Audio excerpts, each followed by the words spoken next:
नमस्कार, सबा शाहिद शेख के साथ कैपिटल टीवी देख रहे हैं आप। आज बात उन 4 नेता, अपराधी, आतंकी और जिहादी के बारे में जो आज चक्रव्यूह के चक्र में फंसा है। उनके कारनामों को एक्सपोज करूंगी, पूरी डिटेल में इनका कच्चा चिट्ठा खोलूंगी। तो चलिए बताते हैं आज के वो कुछ नाम जो चक्रव्यूह के चक्र में आ गए हैं। वो है स्वामी प्रसाद मौर्य, दूसरा है आतंकवादी, तीसरे हैं मौलाना मदनी, चौथी है विपक्षी पार्टी। सबसे पहले बात स्वामी प्रसाद मौर्य की। सपा नेता स्वामी प्रसाद मौर्य और सूबा सपा अध्यक्ष ओम प्रकाश राजभर के बीच जुबानी जंग छिड़ गई है। राजभर ने मौर्य पर पलटवार करते हुए कहा कि जो जीता वही सिकंदर होता है। जब मैंने सपा के साथ गठबंधन किया तो मैं चुनाव जीता और सपा को भी जिताया। सब जानते हैं कि सपा हमारे वोट से जीती, लेकिन मौर्य सपा में बड़े घमंड के साथ गए थे कि हम उधर जाते हैं, उधर सरकार बनाते हैं। यही अहंकार था उनका, लेकिन वो चुनाव भी हार गए और मुकदमा भी लिख गया। फिर आज किस मुंह से चिल्ला रहे हैं कि हम अखिलेश यादव को प्रधानमंत्री बनाएंगे। ओम प्रकाश राजभर ने कहा कि उनकी बेटी बीजेपी के सहयोग से सांसद है, वो मंत्री थे। क्या तब महिलाओं की आवाज उठाई? 5 साल तक जुबान नहीं खुली, तब मलाई काट रहे थे। मंत्री बन के तब तो राम राम जपना, पराया माल अपना कर रहे थे। जब हम सपा के साथ नहीं थे तो सपा के पास 47 सीटें थी, और जब हम साथ खड़े हुए तो आजमगढ़, बलिया, मऊ, गाजीपुर में बीजेपी का खाता नहीं खुला। वोट का इजाफा हुआ। सपा मुखिया के सामने आरएलडी विधायकों ने कहा कि राजभर की वजह से हम भी जीत गए। राजभर ने मौर्य पर हमला बोलते हुए कहा कि जब वो सत्ता में रहते हैं तब उन्हें कुछ नहीं दिखाई देता। 4 बार बहुजन समाज पार्टी की सत्ता में थे, तब कुछ नहीं दिखा। 5 साल बीजेपी के साथ मंत्री थे, तब कुछ नहीं दिखा। जब सत्ता से बाहर होते हैं तो सत्ता के लिए तड़पते हैं। जैसे मछली को पानी से निकाल दीजिए तो वो बहुत छटपटाती है, वैसे ही अब ये सत्ता पाने के लिए छटपटा रहे हैं। जिसको सत्ता लेना है वो जनता के बीच में रहेगा, उसको ही सत्ता मिलेगी, चाहे सपा हो, चाहे हम हो या बीजेपी। बीजेपी सत्ता के लिए पूरी ताकत के साथ लगी है और अभी ये लोग खाली मीडिया के सामने बयान देकर के वोट लेना चाहते हैं। दूसरी खबर में बात आतंकियों की। गुजरात में आतंकी संगठन अलकायदा का नेटवर्क खड़ा किया जा रहा था। पुलिस के आतंकवाद निरोधक दस्ते एटीएस ने अहमदाबाद में सक्रिय इस आतंकी मॉड्यूल का पर्दाफाश किया। 4 बांग्लादेशी गिरफ्तार किए गए। इनके मददगारों की तलाश जारी। गिरफ्तार बांग्लादेशियों की पहचान मोहम्मद सोजिब मियां, मुन्ना खालिद अंसारी, अजरुल इस्लाम अंसारी और अब्दुल लतीफ के तौर पर हुई है।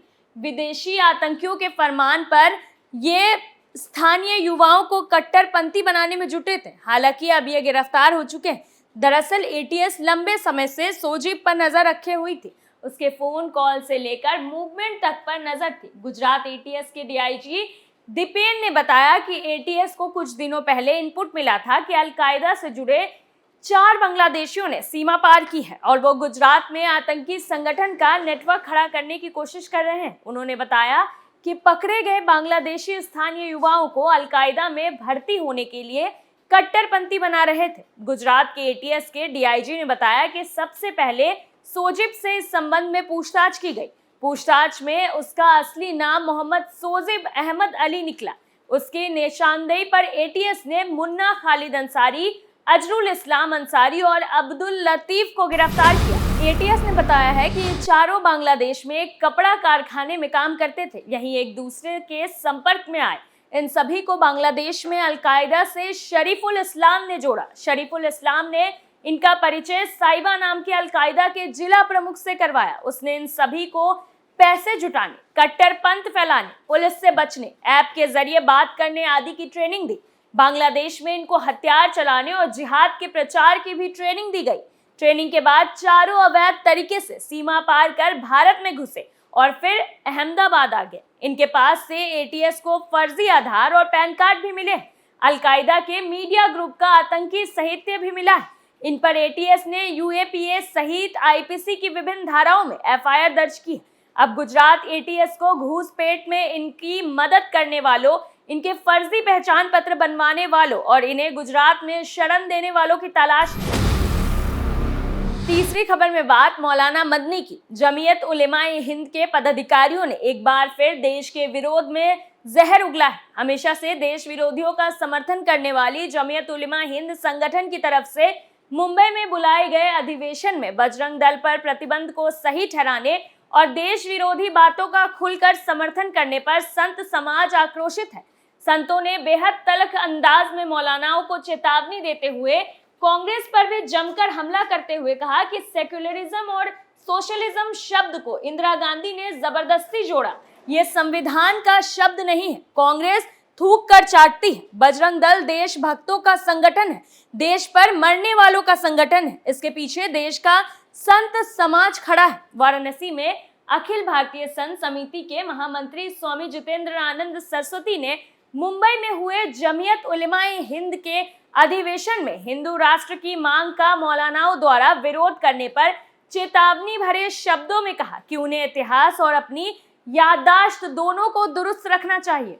मौलानाओं की तरफ से जिस तरह से खालिस्तान का समर्थन किया गया वो उनकी देशद्रोही मानसिकता को दर्शाता है। साल 1975 में सेक्युलरिज्म और सोशलिज्म शब्द को इंदिरा गांधी ने जबरदस्ती जोड़ा।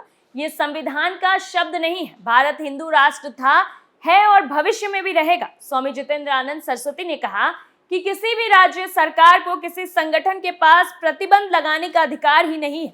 कांग्रेस ने सत्ता में रहते हुए संघ पर कई बार प्रतिबंध लगाया। मौलाना साहब, आप इतिहास और अपनी याददाश्त दोनों दुरुस्त रखिए।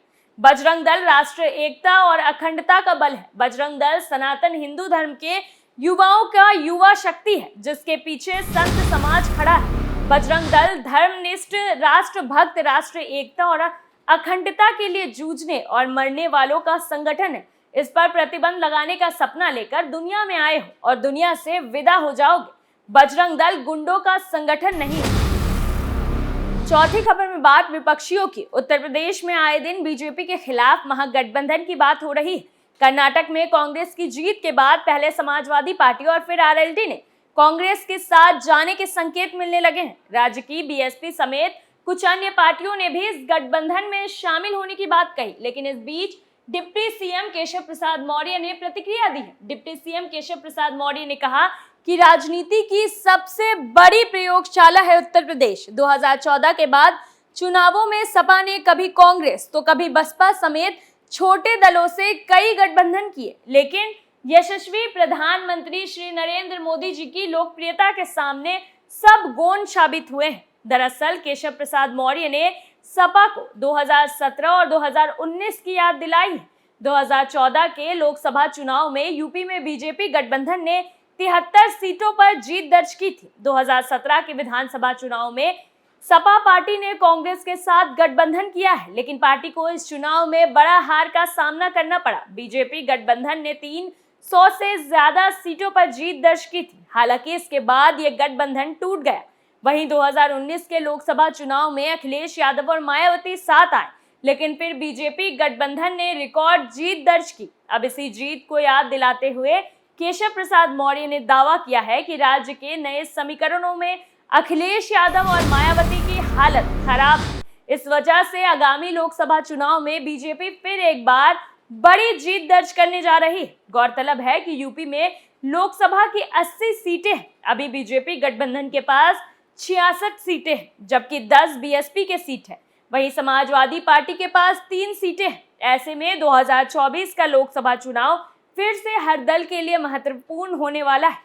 फिलहाल के लिए चक्रव्यूह में मेरे साथ इतना ही। कल फिर कौन किसके चंगुल में फंसेगा, नए मुद्दों के साथ फिर पेश होंगे। आप बने रहिए कैपिटल टीवी उत्तर प्रदेश के साथ और मुझे सबा शाहिद शेख को इजाजत दीजिए। नमस्कार।